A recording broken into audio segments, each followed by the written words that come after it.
तो क्या आप लोगों ने भी अपनी गलतियां यहाँ पर नोटिस की कि आपने जब यहाँ पर हमें कल हाल फिलहाल में एक क्रैश देखने को मिला था, क्रिप्टो मार्केट का सबसे बड़ा क्रैश, हिस्ट्री का सबसे बड़ा क्रैश जब हमें देखने को मिला था।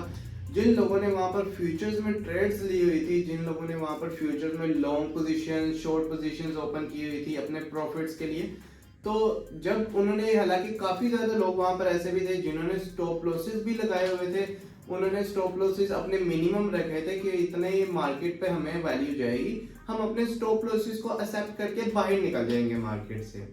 लेकिन वहां पर होता क्या है ऐसा कि मार्केट जो है, जिस एक्सचेंज पर उन्होंने अपना ऑर्डर्स लगाए हुए थे, अपनी ट्रेड्स ली हुई थी वहां पर, तो उन लोगों के भी स्टॉप लॉसेस भी हिट नहीं हुए।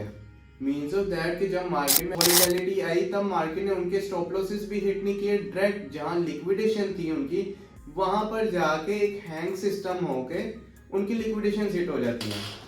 तो ऐसा क्या था मार्केट में कि जो सबसे बड़ा कल क्रैश आया था, लोगों के स्टॉप लॉसेस भी नहीं, जिन्होंने लगाए थे उनके तो स्टॉप लॉसेस चलो हिट ही नहीं हुए, और जिन लोगों ने यार लिक्विडेशन ली थी उनकी तो लिक्विडेशन हिट हो गई। और काफी ज्यादा उसमें ऐसा मसला भी देखने को मिला कि जिन लोगों ने क्लोज करने की कोशिश कर रहे थे तो बाइनेंस हैंग हो गया था, बाकी एक्सचेंजेस भी जो थे उनमें भी इश्यूज देखने को मिल रहे थे वोलेटिलिटी की वजह से। तो आज की इस वीडियो में हम ये चीजें नोटिस करने वाले हैं कि आपकी उसमें मिस्टेक क्या थी, आपने क्या ऐसी गलतियां की, अगर आपके भी लॉस हुए हैं तो हम उन चीजों को आगे जाते हुए सुधार कैसे सकते हैं, उन गलतियों को नोटिस में ला के अगली बार उस चीजों को ना करके बेहतरी में कैसे ला सकते हैं। तो जी अस्सलाम वालेकुम, यूनाइटेड टीम की जानिब से आप सबको खुशामदीद। उम्मीद करता हूँ कि आप सब खैर आफियत से होंगे। जब मार्केट क्रैश हो रही थी 11 अक्टूबर 10वें महीने 2025, 11 तारीख को जो मार्केट क्रैश हो रही थी हमारे पास, तब काफी ज्यादा लोग एक्टिव भी हो चुके थे, क्योंकि जिन लोगों ने वहां पर फ्यूचर्स में ट्रेड ली हुई थी वो ज्यादा एक्टिव थे। स्पॉट वाले जो थे वो ज्यादा यहाँ पर नॉर्मलाइज तो थे, बट उनको भी ट्रॉमा हुआ था एक अच्छा खासा।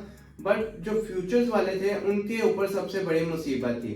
क्यों? क्योंकि उनकी लिक्विडेशन थी, और जब काफी लोगों ने अपनी ट्रेड्स को देखा था तो वो लोग जब अपनी ट्रेड्स को क्लोज कर रहे थे उनकी ट्रेड्स भी वहां पर क्लोज नहीं हुई। यहाँ पर मैं आपको एक बाइनेंस का पैटर्न भी दिखा दूंगा कि जिनमें बाइनेंस ने खुद एक्सेप्ट किया था कि हाँ हमारा बाइनेंस का हैंगआउट हुआ था सिस्टम। अब हैंगआउट सिस्टम वगैरह होता कैसे है, अब बेसिकली आपको एक एग्जांपल भी यहाँ देते चलो कि बाइनेंस ऐप जो है उसके ऊपर इतने मिनिमम एक टाइम के ऊपर बंदे रिक्वायर्ड हो सकते हैं, इतनी ट्रेड्स ली जा सकती हैं, ठीक है। मगर जब वहां पर क्रैश आया, वोलेटिलिटी आई वहां पर, तो काफी ज्यादा लोग जो पैनिक में थे वो एक्टिव हो गए वहां पर और अपनी ट्रेड्स को निकाल रहे थे, उसको क्लोज आउट कर रहे थे वहां पर, ताकि हम लॉस से बच सकें। अब वहां पर होता क्या हमारे पास ऐसे ही कि वो जो लॉस से बच रहे थे लोग, वो जब क्लोज करते हैं अपनी ट्रेड तो वो बाइनेंस हैंग कर जाता है और उनकी लिक्विडेशंस क्रैश करते करते मार्केट उनकी लिक्विडेशंस तक हिट कर जाती है। क्यों?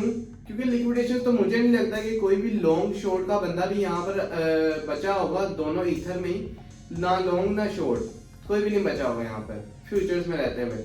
और जिनके यहाँ पर स्टॉप लॉसेस भी थे वो भी यहाँ पर नहीं बचे।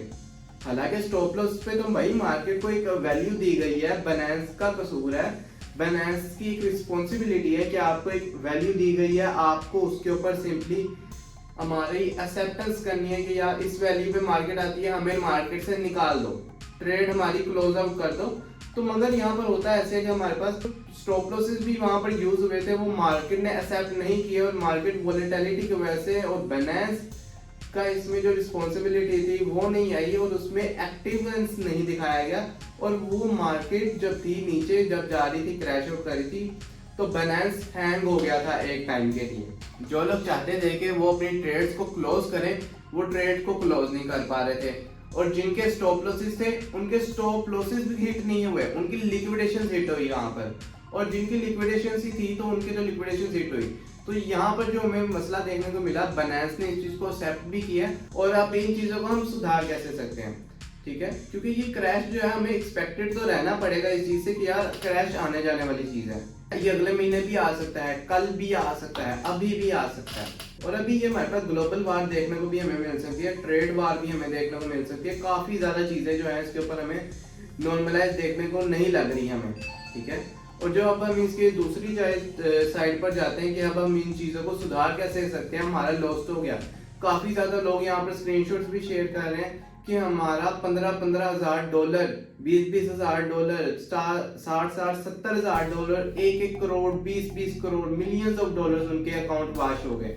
जो उनकी सालों साल की कमाई थी वो 1 घंटे में साफ वॉश हो गए अकाउंट सबके।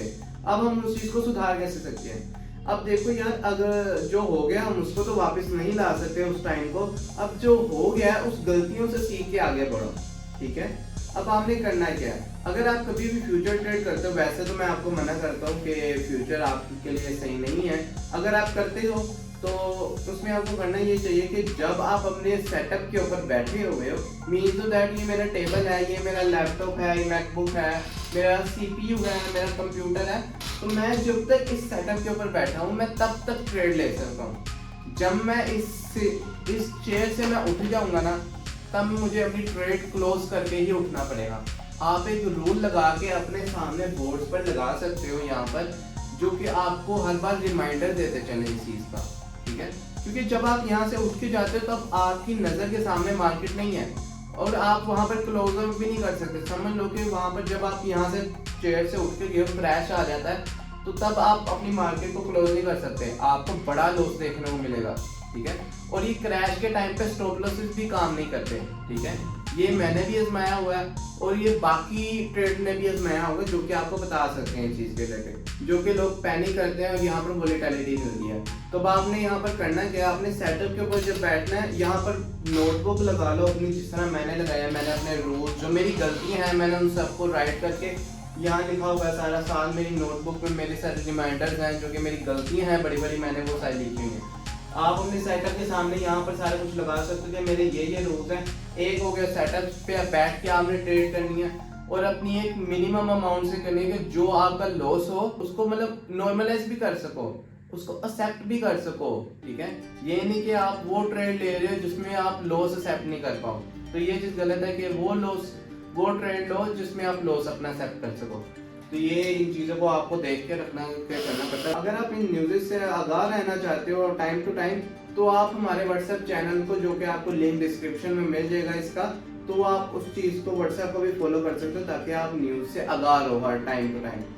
बाकी अब उम्मीद करता हूँ कि आप सबको लॉस जो होगा आप उसको कंट्रोल कर सकते हो। और इन चीज़ों के ऊपर ध्यान रखना कि अपने सामने बोर्ड लगाओ जहाँ पर अपने रूल्स लिखो वहाँ पर, तो ये चीज़ें आपको काफ़ी ज़्यादा फायदे देंगी इस चीज़ में, ये नहीं कि नुकसान होगा। इंशाल्लाह उम्मीद करता हूँ कि इस चीज़ से आपको काफ़ी ज़्यादा फायदे होंगे और आप इन चीज़ को आगे लेकर भी चलोगे। बाकी आज की वीडियो हमारी बस यहीं तक ही थी। उम्मीद करता हूँ कि आप सबको ये वीडियो भी पसंद आई होगी। बाकी अब यूनाइटेड टीम को दीजिए इजाज़त। अल्लाह हाफिज़।